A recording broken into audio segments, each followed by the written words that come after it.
Hello viewers. तो आज हम लोग इस लेक्चर में विमेन के अगेंस्ट होने वाले एक बहुत ही गंभीर अपराध के बारे में आज हम लोग चर्चा करेंगे। ये समझिए कि रेप के बाद अगर किसी भी ऑफेंस को आप विमेन के अगेंस्ट सेकंड नंबर दे सकते हैं रैंक में कि ये सबसे ज़्यादा बुरा अपराध है विमेन के अगेंस्ट, तो आप शायद इस अपराध को उस श्रेणी में रख सकते हैं, क्योंकि सुप्रीम कोर्ट भी इसको एक मिनी रेप की तरह एक्सप्लेन कर रही है कि भाई रेप के बाद अगर किसी का नंबर है तो इसका है। तो क्योंकि रेप और अटेम्प्ट उसका एक ही जगह रख लेते हैं, तो उसके बाद अगर किसी का नंबर है तो ये ऑफेंस है, अपने आप में बहुत ही गंभीर अपराध है। तो इसको आज हम लोग समझेंगे कि इसमें होता क्या है और ये किस तरह से रेप तक पहुंचा सकता है। ये वो स्टेज है जहां से अगर आप थोड़ा सा और हल्का सा ऊपर निकल गए तो समझिए कि आप रेप में पहुंच जाएंगे। तो बहुत क्लोज होता है ये अटेम्प्ट टू रेप के भी, मगर ये रेप नहीं होता, अटेम्प्ट टू रेप नहीं होता, ये अपने आप में एक अलग अपराध है। तो समझते हैं इस ऑफेंस को कि ये ऑफेंस कहना क्या चाह रहा है। विमेन के सिक्योरिटी एंड सेफ्टी को लेके ये चर्चा है, और दूसरी चीज़ कि अपने आप में विमेन के अगेंस्ट होने वाला अपराध, तो ऑब्वियस सी बात है कि ये विमेन सेंट्रिक सेक्शन रहने वाला धारा। और इसमें जो विमेन सेंट्रिक धाराएं हैं जितनी भी आप उसमें आप देखेंगे कि जनरली जो वुमेन के अगेंस्ट अपराध किए जा रहे हैं उसमें कभी भी विमेन को कल्प्रिट नहीं बनाया गया। मतलब सेक्सुअल ऑफेंसेस की कैटेगरी अगर बनाई जा रही है विमेन के अगेंस्ट, तो उसमें जो है सिर्फ और सिर्फ अपराधी कौन है? मैन है। तो ये सब अभी आगे हम लोग समझेंगे। तो देखते हैं इस सेक्शन को ये क्या कह रहा है। सबसे पहली चीज़, ये धारा कौन सी है? धारा 74 है BNS की, यानी ये नया कानून आ चुका है जो कि पहले आईपीसी की धारा 354 का हिस्सा हुआ करता था। ये BNS का मतलब भी समझते रहिएगा। BNS का मतलब है कि भारतीय न्याय संहिता। ये आईपीसी का नाम बदल के इसको भारतीय न्याय संहिता कर दिया गया है। हम लोग डील कर रहे हैं सेक्शन नंबर 74, जो कि पहले हुआ करता था आईपीसी का 354th सेक्शन। तो इसका नाम क्या है इस ऑफेंस का? अब इसमें एक बड़ा सा नाम रखा गया, मगर इसको शॉर्ट फॉर्म में अगर हम लोग समझें तो outraging the modesty of women. मतलब इसमें जो अपराध का जिक्र किया गया है महिला की लज्जा भंग करने से जुड़ा है। और यहाँ पे महिला की लज्जा भंग हो रही है, उसको हम लोग समझें कैसे हो रही है। इसमें याद रखिएगा ये फिजिकल एक्ट की भी बात करता है। बिना फिजिकल एक्ट के इसमें जो है ऑफेंस नहीं होने वाला। क्यों? क्योंकि ये ऑफेंस जुड़ा हुआ है कहीं ना कहीं असॉल्ट की कैटेगरी से। इसमें असॉल्ट और क्रिमिनल फोर्स का यूज होता है, तो कहीं ना कहीं क्रिमिनल फोर्स और असॉल्ट के लिए आपको जो है फिजिकल एक्ट की जरूरत पड़ेगी। तो ये सब बातें भी आगे हम लोग समझेंगे। तो इसमें दो बातें हम लोगों ने देखी। धारा कौन सी है? 74, जो कि आईपीसी की पहले हुआ करती 354। ऑफेंस का नाम हम लोग क्या समझ सकते हैं? Outraging the modesty of women, मतलब महिला की लज्जा भंग करना। बाकी चीज, ये ऑफेंस अपने आप में कॉग्निजेबल ऑफेंस है, मतलब वारंट की जरूरत नहीं है किसी भी अपराधी को अरेस्ट करने के लिए। नॉन बेलेबल है, बेल भूल जाइए कि आपको मिलेगी आसानी से। और नॉन कंपाउंडेबल है, मतलब आप सुलह समझौता इसमें नहीं हो पाएगा, सीधी सी बात ये। तो इतना हमें एक इसका स्ट्रक्चर एक तैयार होता मिल रहा है, जहाँ पे हम लोगों ने इसकी धारा समझ ली, नाम समझ लिया कि आउटरेजिंग द मॉडेस्टी क्या है। अब इसी नाम के ऊपर ही पूरी कहानी है। आउटरेजिंग द मॉडेस्टी क्या है, आउटरेज कैसे हो रही, तो ये सब कहानी हम लोग देखेंगे। मगर याद रखिएगा कॉग्निजेबल ऑफेंस है, नॉन बेलेबल है, नॉन कंपाउंडेबल की कैटेगरी में लाई करता है, इनका नेचर यही है। तो बढ़ते हैं आगे जरा। अब इसके प्रोविजन को एक बार समझते हैं, फिर उसके अंदर के प्रोविजन की बातों को जरा एक्सप्लेन करके थोड़ा हम लोग समझेंगे। अब पहले एक दो बात जरा यहाँ देख लें कि जैसे ये बात कर रहा है कि आउटरेजिंग द मॉडेस्टी, तो क्वेश्चन जरा यहीं से हम लोग एक उठाते हैं कि ये मॉडेस्टी है क्या। सबसे पहले जरा यहीं पे एक पॉइंट अभी रोक के प्रोविजन जाने से पहले हम यही थोड़ा क्लियर कर लेते हैं बात कि मॉडेस्टी है क्या, ये क्या कहना चाह रहा है। देखिए मॉडेस्टी का मतलब यहाँ पे सीधी सी बात है कोई भी सेक्सुअल इंस्टिंक्ट। अब अच्छा, ये मॉडेस्टी क्यों, विमेन की मॉडेस्टी की इतनी चर्चा हो रही है? देखिए मॉडेस्टी की चर्चा अगर आप समझेंगे तो यहाँ पे कॉन्स्टिट्यूशन में भी इसका जिक्र हुआ है। मॉडेस्टी सीधा सीधा वुमेन की डिग्निटी से जुड़ा है। उसकी लज्जा कहाँ जुड़ी है? उसकी डिग्निटी से। और ये लज्जा है क्या, महिला की लज्जा क्या है? ये बार बार सुप्रीम कोर्ट एक्सप्लेन कर रही है कि महिला की लज्जा उसकी सेक्सुअल इंस्टिंक्ट है, उसकी सेक्सुअल डिग्निटी है। ये भी आगे केस लॉज भी आएंगे, उसमें हम लोग समझेंगे कि ये मॉडेस्टी क्या है, sexual instinct of the women, उसकी सेक्सुअल डिग्निटी है। ये आ कहाँ से रही है? उसी के जेंडर से आ रही है, उसी के सेक्स से आ रही है। मतलब आप महिला हो, आपका जेंडर है, आप महिला हो इसलिए ये अपराध आपके अगेंस्ट हो पा रहा है। और महिला हो तो इसलिए आपकी कुछ स्पेशल चीज़ें हैं, अपनी लज्जा है, तो वो कुछ जो मेन से अलग होती है। अब इसमें कॉन्स्टिट्यूशन ही बोल रहा है कि भाई कभी भी कोई ऐसा काम मत करना जो विमेन की डिग्निटी के अगेंस्ट हो। ये बात कौन बोल रहा है? अगर आप फंडामेंटल ड्यूटीज़ देखेंगे जाके तो वहाँ पे आर्टिकल नंबर 51A का पॉइंट नंबर ई वो क्या बोल रहा है? कह रहा है कोई भी ऐसा काम मत करना जो विमेन की डिग्निटी के डेरोगेटरी हो। ठीक है, तो आप विमेन की डिग्निटी उसकी मॉडेस्टी के अगेंस्ट, उसकी मॉडेस्टी डिग्निटी लगभग एक ही चीज़ें हैं। तो यहाँ से हम मॉडेस्टी को भी समझ, और ये फंडामेंटल ड्यूटी है।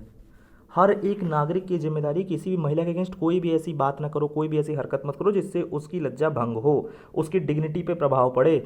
ये फंडामेंटल ड्यूटीज़ का हिस्सा है और ये मैंडेटरी भी हो जाता है, हर नागरिक की जिम्मेदारी हो जाती है। दूसरा, कॉन्स्टिट्यूशन क्या बोल रहा है? कॉन्स्टिट्यूशन का अगर आप लोग आर्टिकल 21 भी समझते हैं तो आर्टिकल 21 क्या कहता है? Right to life. और राइट टू लाइफ में हर एक पर्सन को डिग्निफाइड लाइफ जीने का अधिकार है। और ये डिग्निफाइड लाइफ क्या है? यही है जो इज्जत के साथ जीना, और इज्जत के साथ जीने में आपका महिला की अगर बात आएगी तो महिला की लज्जा भी शामिल है। तो महिला की लज्जा भंग ना होने पर यह आर्टिकल 21 भी गारंटी कर रहा है। आर्टिकल 51A का क्लॉज ई भी बात कर रहा है। तो यहाँ से इसका कॉन्स्टिट्यूशनल बैकग्राउंड तैयार हो रहा है। तो यहाँ पे इतनी बातें तो क्लियर हैं, कुछ आइडिया आपको लगा होगा मॉडेस्टी क्या है। इससे जुड़े भी आगे आगे हम लोग जो केस लॉज भी देखेंगे सुप्रीम कोर्ट जहाँ समझा रही है मॉडेस्टी क्या है वो अपने तरीके से, मगर एक जनरल आइडिया हमें लगा। और कहाँ से कॉन्स्टिट्यूशन ये बात देना चाह रहा है, बताना चाह रहा है कि भाई ऊपर से आपके ऊपर फोर्स डाल रहा है, उसी के अकॉर्डिंग लॉज तैयार हो रहे हैं, वुमेन की सेफ्टी एंड सिक्योरिटी की चर्चाएं हो रही हैं। तो उनमें से ये एक बहुत बड़ा ऑफेंस है, इसको हमें समझना है। कॉन्स्टिट्यूशन ने आर्टिकल 21 के माध्यम से और आर्टिकल 51A के क्लॉज ई से आपको जो है रोकने का प्रयास किया, ऐसा न करने की बात कही उसने। उसके बाद मॉडेस्टी को समझा कि सेक्सुअल इंस्टिंक्ट ही उसकी सेक्सुअल डिग्निटी ही मॉडेस्टी है, जो कि उसके जेंडर से ही आती है, महिला के जेंडर से ही उसकी जो है मॉडेस्टी आ रही है। तो बढ़ते हैं आगे, जरा प्रोविजंस को जरा समझते हैं क्या कहना चाह रहे हैं। देखिए 74 में 2-3 बातें 4 बातें हैं, कोई बहुत बड़ा इसमें प्रोविज़न नहीं बताया गया है, छोटी सी प्रोविज़न में बात खत्म की गई है। देखिए प्रोविज़न का पहला वर्ड क्या कह रहा है? Who ever. समझिएगा, हु एवर मतलब कोई भी व्यक्ति ये अपराध कर सकता है। कह रहा है हु एवर, कोई भी व्यक्ति यदि कोई हमला करता है या आपराधिक बल का इस्तेमाल करता है, किसके विरुद्ध? महिला के विरुद्ध। इसका मतलब मैन के विरुद्ध नहीं यूज़ होना चाहिए, मैन के विरुद्ध हो जाएगा तो भी कोई मतलब नहीं, वो अलग कैटेगरी बनेगी, वहाँ पे आप आउटरेज मॉडेस्टी कर ही नहीं सकते। मैन की कोई मॉडेस्टी नहीं है यहाँ पे। अभी जो क्रिमिनल हमारे ऑफेंस है BNS, जो पहले IPC था, वहाँ भी सेम यही चीज़ चल रही थी, उठा के फिर से सेम वही चीज़ें की गई है, कोई बदलाव नहीं किया गया। तो लज्जा की बात हो रही है सिर्फ विमेन के केस में, याद रखिएगा। और सेक्शन नंबर 74 का ये ऑफेंस है, बोल रहा है कोई भी व्यक्ति ये ऑफेंस कर सकता है। करना क्या होगा? उसे कोई हमला करना होगा, असॉल्ट, और ये साबित करना होगा उसने कोई आपराधिक बल का इस्तेमाल किया, यानी क्रिमिनल फोर्स का यूज़ किया है। मगर सिर्फ इतना ही आपको जो है इस सेक्शन में अपराधी नहीं बना देगा, इसके साथ साथ आपको कुछ बातें और प्रूफ करनी पड़ेगी। कह रहा है क्या? जो अपराधी होगा उसकी नीयत भी आपको प्रूफ करनी पड़ेगी, कि उसकी नीयत में ये था, उसकी इच्छा में था, उसका इरादा ये था कि वो उस महिला की लज्जा भंग करे, समाज में उस महिला की लज्जा को भंग कर दे।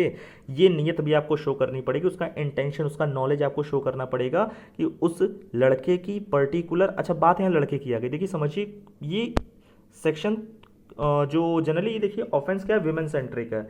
और विमेन सेंट्रिक जितने भी ऑफेंसेस होते हैं उसमें ज़्यादातर ऑफेंडर कौन होता है? हमेशा मैन को उठाया गया है। यहाँ पे विमेन्स बहुत ईजिली किनारा काट लेती हैं। आपने बहुत सारे रेप के ऑफेंस देखे होंगे, सुने होंगे, जिसमें जैसे मान लीजिए 4 लोग जो है किसी लड़की का अगर गैंग रेप कर रहे हैं तो साथ में पता चला कि एक लड़की भी शामिल है, 5वीं, जो उनकी हेल्प कर रही थी, हाथ पकड़ ली, पैर पकड़ ली, तो मतलब कहीं ना कहीं वो इन्वॉल्व थी, मगर वो बच गई, उसके ऊपर रेप के चार्जेस नहीं लगे। और वो खुद किसी को बुला के लाती है, ये सब घटनाओं करवाने में, ये सब घटना जो है करवाने में पूरी शामिल होती है, मगर वो पूरी तरह से एकदम यहाँ से बच के निकल जाती हैं। तो ऐसे जितने भी सेक्सुअल नेचर के ऑफेंस होते हैं महिलाओं के अगेंस्ट, तो उसमें महिला कभी भी जल्दी ईजिली जो है कल्पिट नहीं बनाई जाती। मगर जो धारा क्या कहना चाह रही है? धारा कहना चाह रही है हु एवर, भाई किसी को भी लपेटो ना। मगर जो इन प्रैक्टिस अभी क्या एक सिनेरियो हमारा बन चुका है पूरा, कि हम तो बस मैन को पकड़ेंगे। बार बार केसेस अभी इस पर भी क्लैरिटी हुई नहीं है। इन प्रैक्टिस हम लोग चल रहे हैं मैन को ही लेके, मगर चर्चाएं उठती हैं। सुप्रीम कोर्ट कई जगह बोल भी चुकी है कि हमको यहाँ पे इन्वॉल्व करना चाहिए, और बहुत सारे वकील भी इस बात पे लड़ते रहते हैं और बताते रहते हैं, कन्विंस करने पे लगे हुए हैं।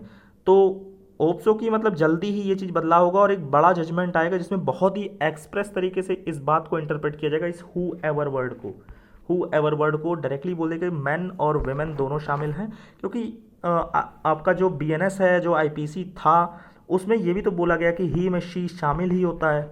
तो का जहाँ पे अगर ही मतलब मैन अगर कोई ऑफेंस करे तो वहाँ पे विमेन की लाइबिलिटी क्यों नहीं आ सकती? विमेन क्यों नहीं वो अपराध कर सकती? अगर वो बस सिर्फ वो इसलिए बच जाए क्योंकि वो महिला के अगेंस्ट है। क्या कोई महिला अगर ऐसा ऑफेंस करती है, जैसे किसी लड़की की अगर साड़ी कोई खींच दे, और वो साड़ी खींचने वाली कोई विमेन नहीं है, तो क्या जिसकी साड़ी खींची, जिसकी लज्जा भंग हुई, क्या उस लड़की की लज्जा फिर नहीं भंग होगी अगर कोई विमेन ऐसा काम कर देगी? तो अगर कोई महिला जो है, दो महिला मिलके अगर किसी एक लड़की की साड़ी या कपड़े फाड़ दें ऑन रोड, तो क्या उस महिला की, उस पर्टिकुलर लड़की की क्या इज्जत भंग नहीं होगी, उस लज्जा भंग नहीं होगी? तो होगी। तो उस केस में थोड़ा वाइडर होके एक वाइडर इंटरप्रिटेशन की ज़रूरत है यहाँ पे, और जल्दी आएगा। हमारी मतलब न्यायपालिका इतनी समझदार तो है। तो इसमें देखते हैं क्या क्या बातें रही इसमें भाई। आपको देखिए, पहला चीज़ वेमेन सेंट्रिक ऑफेंस है, तो वेमेन के अगेंस्ट ही होगा अपराध। हुएवर का मतलब अभी आप समझ गए हैं। यहाँ पे थोड़ी से अभी थोड़ा सा कॉन्फ्लिक्ट बना हुआ है, वो बस इंटरप्रिटेशन का मामला कोर्ट तय कर देगी एक दिन आके।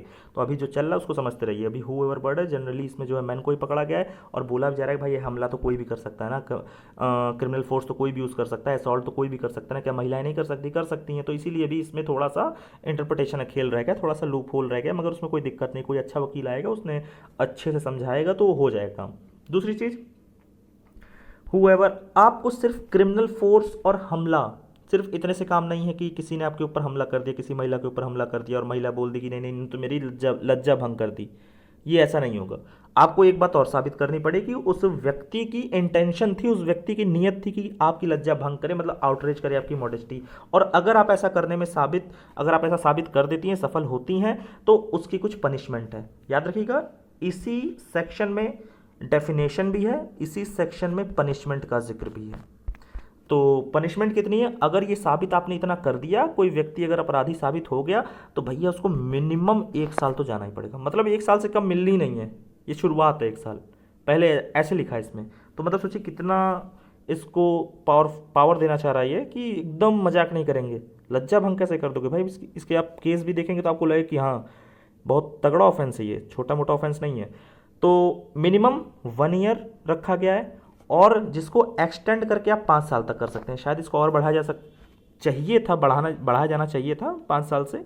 थोड़ा बदलाव किया गया था लॉ में, तो इसको भी कर देते। 5 साल सफिशिएंट उतना लगता नहीं है, तो ठीक है, फिर भी कोई बात नहीं। मिनिमम 1 ईयर तो होगा ही होगा। और साथ में आपको फाइन भी देना पड़ेगा। फाइन एकदम मैंडेटरी है। मैंडेटरी मतलब आपको ये ऑप्शन नहीं है कि आप दो चाहे ना दो, मतलब कोर्ट के पास भी ऑप्शन नहीं है कि वो दे चाहे ना दे, उसको फाइन तो लगाना पड़ेगा यहाँ पे। चाहे जो लगाए, जो भी उसको ठीक लग रहा है वो उस केस में लगा सकती है। तो यहाँ पे इतनी बातें हो गई कि भाई कोई भी असॉल्ट और क्रिमिनल फोर्स जो है, सिर्फ क्रिमिनल फोर्स और असॉल्ट हो जाएगा इस कारण से वो महिला की लज्जा भंग कर देगा? नहीं, कह रहा है उसमें नीयत शामिल होनी चाहिए। मतलब विमेन, कोई भी ए नाम की कोई विमेन है, उठी, इनकी बी नाम के लड़के से दुश्मनी है और हाथापाई हुई। हाथापाई में लड़की की नीयत में नहीं था कि उससे कोई कपड़े खींच दे या कुछ कर दे, मगर गलती से हो गया। तो ऐसे केस में आप ये नहीं कह सकते कि इसने मेरी लज्जा भंग करने के इरादे से किया, आपको साबित करना पड़ेगा। वो तो भाई लग गया गलती से ना, वो तो लड़ाई थी, वो देखा जाएगा, अभी सारा केस आपसे पूछा जाएगा। तो वहाँ पे 4 लोग और भी होंगे गवाह, तो सब बताएंगे कहानी ना कि ऐसा ऐसा हुआ था, नहीं लड़के की कोई नीयत नहीं थी, उसने उसको थप्पड़ मारा था, इसलिए वो थप्पड़ मारा था क्योंकि उसने साइड थोड़ा सा हो गई, इसलिए उसके शर्ट के बटन फंस गया उसके हाथ में। ऐसा कोई उसने इरादतन तरीके से उसने नहीं किया था, इंटेंशनली उसने ऐसा नहीं किया था। तो इसको आप समझते रहिएगा कि ऐसे ही ऑफेंस नहीं क्रिएट हो जाएगा। ठीक है, तो यहाँ पे आपको लगभग समझ में आ गया होगा। पनिशमेंट मिनिमम 1 ईयर, एक्सटेंड होकर 5 साल तक जा सकती है, फाइन मैंडेटरी है। तो अब जरा इससे आगे कुछ बढ़ते हैं, कुछ केस लॉज के माध्यम से इन चीज़ों को समझते हैं। अब यहाँ पे आपको केस लॉज में देखिए, पहले आपको पांडुरंग का मिल जाएगा, Pandurang versus state of Maharashtra, 2004 का केस है। यहाँ भी समझाने की कोशिश की गई मॉडेस्टी क्या है। मॉडेस्टी बोल रहे हैं सेक्सुअल इंस्टिंक्ट है। कह रहा है sexual instinct of the women ही तो भाई उसका है, उसके सेक्सुअल इंस्टिंक्ट से ही तो उसकी मॉडेस्टी तैयार हो रही। कह रहा है ये क्या है, कह रहा है अब इसको, इस बात को समझाया कैसे। कह रहा है सुप्रीम कोर्ट ने एक लाइन बोली, कह रहा the essence of women's modesty in her sex, उसके सेक्स के माध्यम से ही उसकी मॉडेस्टी जुड़ी हुई है।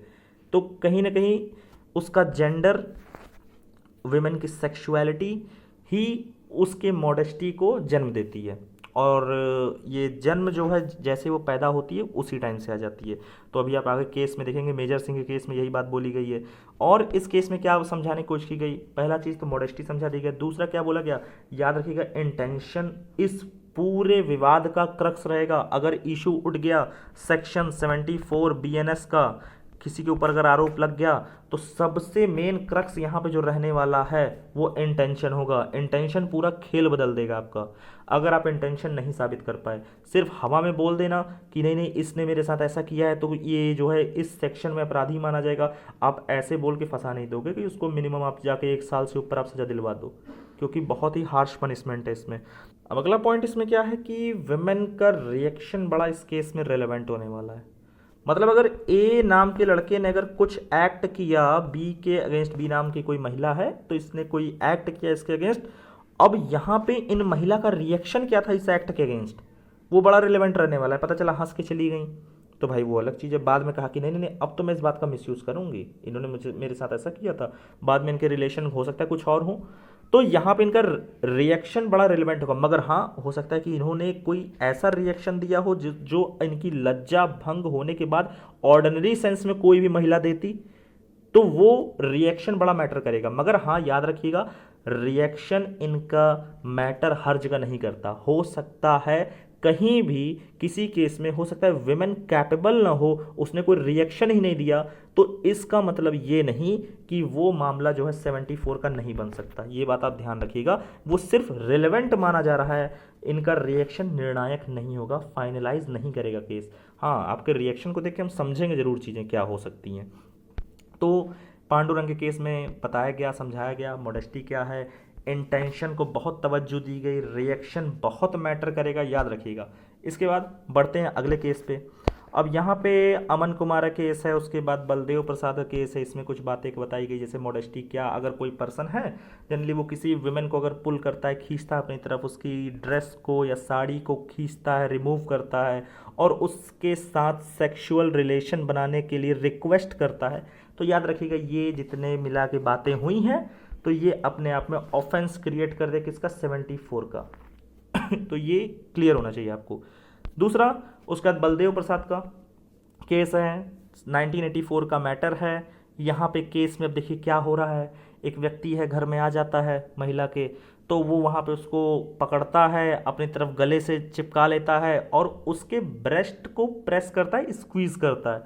तो इस मैटर को कोर्ट ने 74 आज का बीएनएस वाले में डाल दिया। मतलब ये समझिए 1984 का है तो उस टाइम 354 रही होगी धारा आईपीसी की, और उठा के इन्होंने किस में डाल दिया, 74 में। क्यों डाल दिया, क्योंकि भाई इनसे पूछा गया आप वहाँ क्या कर रहे थे उस दौरान रात में उसके घर में, उसके घर में चले गए, कह रहे आप, वो सही से जवाब दे ही नहीं पाया पर्सन, तो इस कारण उन्होंने 74 यानी पुराना जो है 354 आईपीसी का, उस टाइम तो 354 आईपीसी रहा होगा, तो उसमें डाल दिया। अच्छा, अभी आपने लेटेस्ट में इसी तरह कुछ एक मैटर सुना है जिसमें इलाहाबाद हाई कोर्ट के जज ने बोला है कि किसी भी महिला का ब्रेस्ट को दबाया जाए, उस पर हाथ रखा जाए, तो वो अटेम्प्ट टू रेप नहीं आता, ना तो वो रेप होता है ना तो वो अटेम्प्ट टू रेप होता है। अब ये अपने आप में बहुत ही विवादात्मक समझ लीजिए एक जजमेंट हो सकता है, कह सकते हैं कि ये थोड़ा सा जो है ना मेरे हिसाब से भी लग रहा है मुझे कि अलग है। मगर याद रखिएगा कि हम लोग जो ऊपर से देखते हैं और जो अंदर कहानियाँ होती हैं थोड़ी सी अलग होती हैं, क्योंकि कोई भी केस होता है क्रिमिनल कोई भी क्रिमिनल मैटर होता है, चाहे कोई भी केस हो, वो हर एक केस अपने फैक्ट एंड सर्कमस्टांसेस के अकॉर्डिंग अलग अलग देखा जाता है।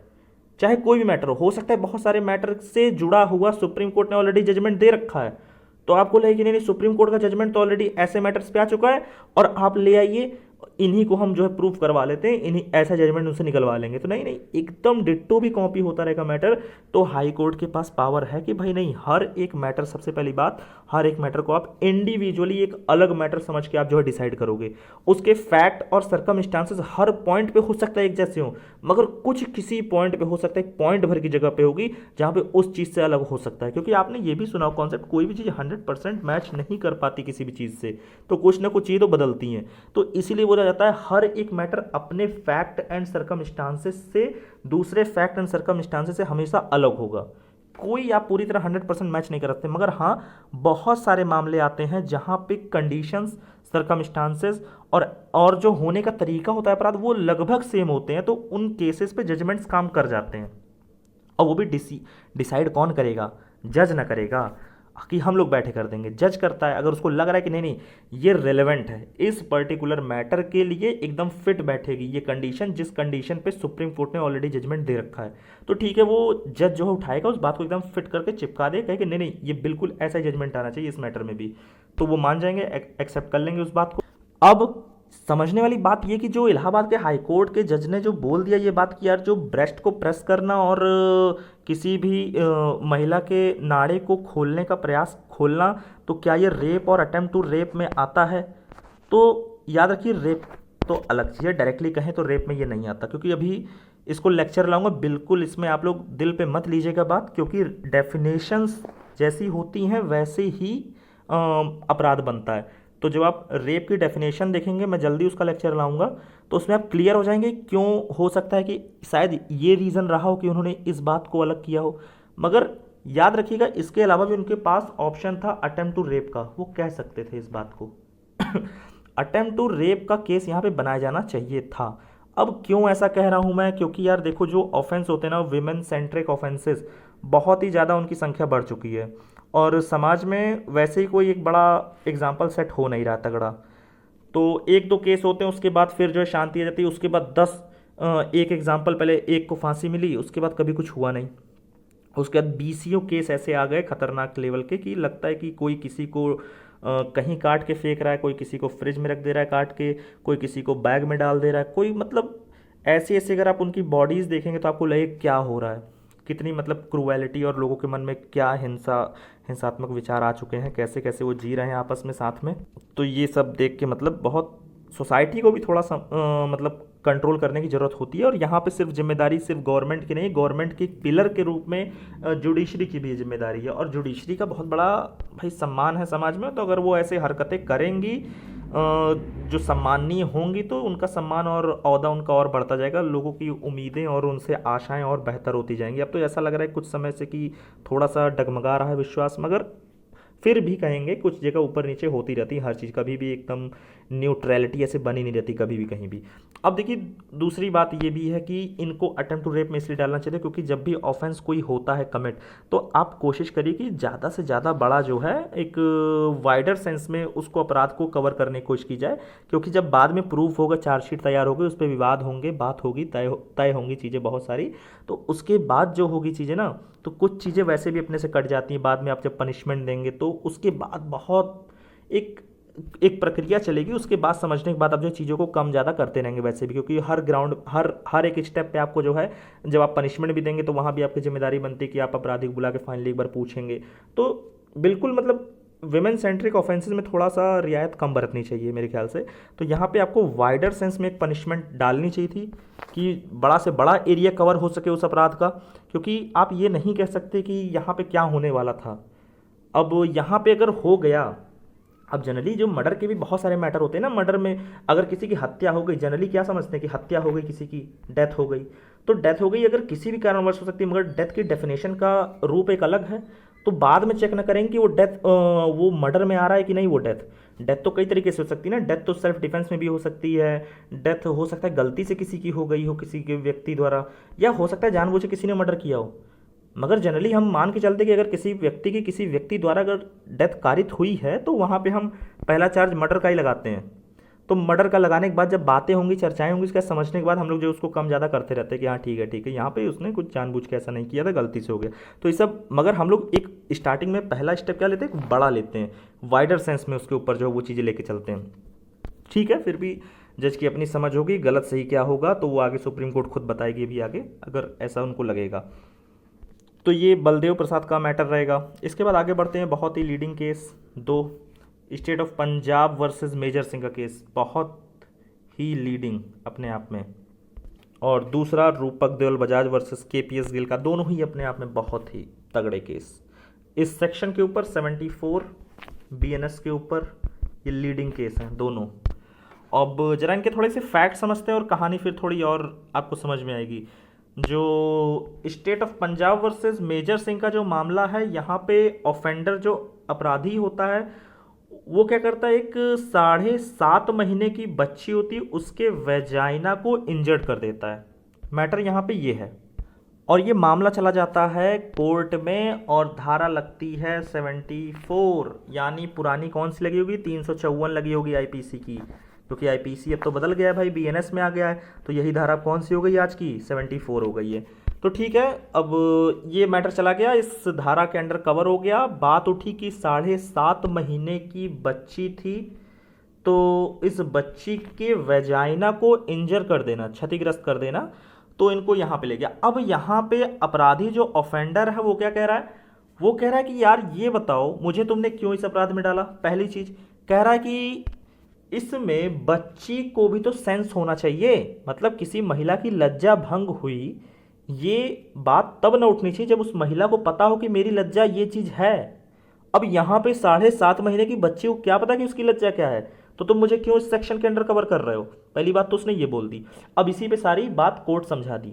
यहाँ पे बहुत बड़ी बड़ी बात बोली। देखो कहती है कोर्ट कि यार ये तो तुम गजब बात बता रहे हो कि 7.5 महीने की बच्ची है तो उसकी अपनी लज्जा उसको समझ में आनी चाहिए। तो कोर्ट ने इसी बात को काटते हुए बोला कि याद रखिएगा, विमेन का जो मॉडेस्टी है वो अपने जन्म के साथ, अपने बर्थ के साथ जो है लेके वो पैदा होती है। वुमेन की मॉडेस्टी, वुमेन की लज्जा, वो चाहे 1 महीने की क्या 1 दिन की हो, या 50 साल, 60 साल, 70 साल, 80 साल, किसी भी एज की वुमेन हो, वो अपने साथ पहले दिन से ही वो जो है अपनी लज्जा को लेके पैदा होती है। मैटर नहीं करता कि उस महिला को अपनी लज्जा के बारे में पता है कि नहीं है। उसके बाद तो कोर्ट ये भी कह रही है कि भाई ऐसा अगर होगा तो तुम तो कह दो कोई पागल लड़की है, उसको भी अपनी लज्जा के बारे में नहीं पता, और वो मान लो कि 18+ है और तुमने उसके साथ ये सब एक्ट कर दिए, तो बस क्योंकि वो पागल है, वो अपनी चीज़ों को समझ नहीं पा रही है आपकी हरकतों को, और वो आपके साथ कॉपरेट कर दे रही है। और ये इसी बात का तर्क है जो अभी हम लोगों ने ऊपर पढ़ा था डेफिनेशन में, सॉरी इसके ऊपर वाली केस में, पांडुरंग वाले केस में, कि यहाँ पे रिएक्शन ऑफ द वुमेन जो है रिलेवेंट होगा, मगर याद रखिएगा ये निर्णायक नहीं होगा। मगर ये भी मैंने एक बात बताई थी कि रिएक्शन हो सकता है किसी केस में मिले ही ना, तो ये न मिलना रिएक्शन हो सकता है कि बच्ची थी 7.5 महीने की, भाई कहाँ से रिएक्शन देगी आपके उस एक्ट का। तो रिएक्शन न होना कोई मैटर नहीं करता। और ये बात यहाँ मेजर सिंह वाले केस में बड़ी अच्छे तरीके से समझाई गई। तो मेजर सिंह वाले केस में क्या बोला जा रहा है, पहली चीज कि कोई भी महिला, कोई भी बच्ची, कोई भी लेडी अपने बर्थ के फर्स्ट डे से ही अपनी लज्जा को, अपनी मॉडेस्टी को लेकर पैदा होती है। दूसरी चीज, अगर आप कह रहे हो कि बच्ची है तो बस इस कारण उसको पता नहीं करा, पता होना मैटर ही नहीं करता, उसको पता हो चाहे ना पता हो। अगर इस ग्राउंड पे आप चलोगे तो ऐसा तो आप किसी भी महिला को आप अनकॉन्शियस करके, या कोई अनसाउंड माइंड की महिला है जिसको कुछ पता ही नहीं है, वो पागल टाइप की है, उसे कुछ अपने बारे में पता नहीं क्या मेरे लिए सही है क्या मेरे लिए गलत, आप उसके साथ ऐसी हरकत कर दो। कोई महिला को आप नींद में कुछ कर दो। तो ये सारे चीज़ें बताई गई इस केस में कि स्लीपिंग वुमेन, कोई अनसाउंड माइंड की, या कोई भी बच्ची हो, आप उसके साथ कुछ भी ऐसी हरकत करते हो तो वो 74 में कवर होगा। मतलब आज का 74 और पुराना 354, ये वाला अपराध आपका बनाएगा, मॉडेस्टी आउटरीच करेगा महिला की। तो यहाँ पे मेजर सिंह का केस इतने फैक्ट के साथ, इतनी जजमेंट में, ये सब बातों के साथ खत्म होता है। इसके बाद आते हैं रूपक देवल बजाज वर्सेस केपीएस गिल। भैया बहुत ही लीडिंग केस, रूपक देवल बजाज आईएएस ऑफिसर, ये गिल साहब डीजीपी। अब ये मतलब अजीबोगरीब हरकत है, क्या बताया जाए। डीजीपी साहब होते हैं ये, रूपक देवल बजाज, ये किसी पार्टी में मिलते हैं साथ में, इनको अपने साथ ये प्रपोजल देते हैं कि चलिए मेरे साथ, ये तो डांस करने की, या तो हो सकता है कहीं और जाने की बात हो रही हो, तो ये मना कर देती हैं देवल जी। तो ये मना कर देती हैं, तो इसके बाद जो गिल साहब हैं ये क्या करते हैं, इनको स्लैप कर देते हैं पीछे से इनके बैक साइड पे।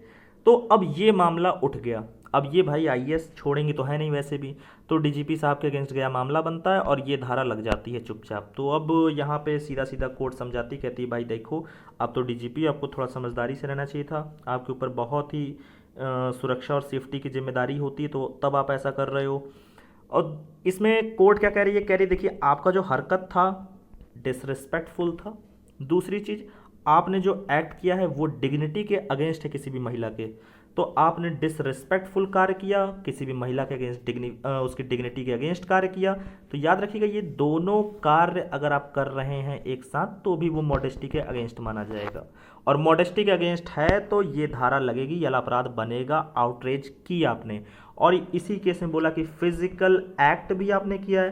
तो याद रखिएगा जो आज का जो 74 है, ये धारा जिसकी हम लोग चर्चा करें इस अपराध की, इसमें फिजिकल एक्ट होना जरूरी है, क्योंकि स्टार्टिंग में हम लोगों ने पढ़ा असॉल्ट और क्रिमिनल फोर्स जरूरी है, और क्रिमिनल फोर्स और असॉल्ट के लिए कहीं ना कहीं हमारी रिक्वायरमेंट हो जाती है कि आप एक फिजिकल एक्ट करिए, जो इस सेक्शन की भी रिक्वायरमेंट है, इसकी नीड है।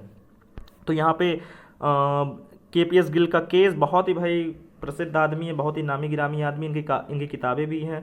तो आपको कहानी पूरी तरह इस सेक्शन की समझ में आई होगी, ये अपराध कैसे हो रहे हैं, एक बार आइडिया ले लीजिए फिर से कि भाई यहाँ पे कोई भी व्यक्ति कर सकता है अपराध, असॉल्ट करके, हमला करके, या क्रिमिनल फोर्स का यूज़ करके। मगर ये क्रिमिनल फोर्स होना सिर्फ शामिल नहीं, ये इसको अपराध नहीं बनाता, इस धारा में शामिल नहीं कर देता। आपको ये प्रूफ करना पड़ेगा कि वहाँ पे उस व्यक्ति की नियत थी, इंटेंशन था। अगर किसी व्यक्ति ने किसी महिला के ऊपर कोई हमला किया है और उसमें उसकी नीयत नहीं थी, हो सकता है कि भाई कि उस महिला की साड़ी में आग लग गई हो, उसके दुपट्टे में आग लग गई हो, उस लड़के ने खींच के उसको बचाने की नीयत से वो खींच दिया कि वो बच जाए, वहाँ पे उसकी नीयत ये नहीं थी कि उसको उसकी लज्जा भंग कर दे समाज में। तो ऐसे केस में आप उसके ऊपर 74 नहीं लगवा सकती। ठीक है, तो यहाँ पे होप सो आप लोग को ये पूरी धारा समझ में आई होगी अपने आप में। इसके बाद विमेन के अगेंस्ट होने वाले और ऑफेंसेस को मैं लेके आऊँगा और आपके आगे कवर करूँगा। तो thank you for watching the video.